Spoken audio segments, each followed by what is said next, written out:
Some days later, Gordon rushed through Edward's station. Hoof, hoof, find the cows. Hurry, hurry, hurry, puffed Gordon. Don't make such a fuss, don't make such a fuss, grumbled his coaches. A long stretch of line lay ahead. In the distance was a bridge. It seemed to Gordon that there was something on the bridge. His driver thought so too.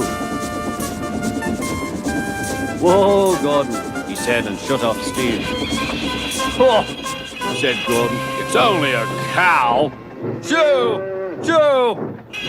He moved slowly onto the bridge, but the cow wouldn't shoot. She had lost her calf and felt lonely. Moo, she said sadly. Everyone tried to send her away, but she wouldn't go. Henry arrived.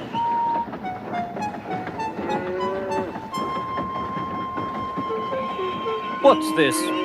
A cow? I'll soon settle her. Be off, be off. Moo, said the cow. Henry backed away nervously. I don't want to hurt her.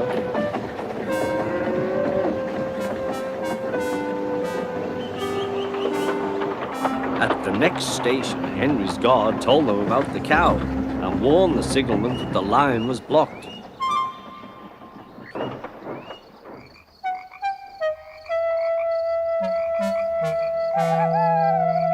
Well, well, well, chuckled Edward. Two big engines afraid of a cow? Afraid? Rubbish, said Gordon. We didn't want the poor thing to hurt herself by running up against us. We stopped so as not to excite her.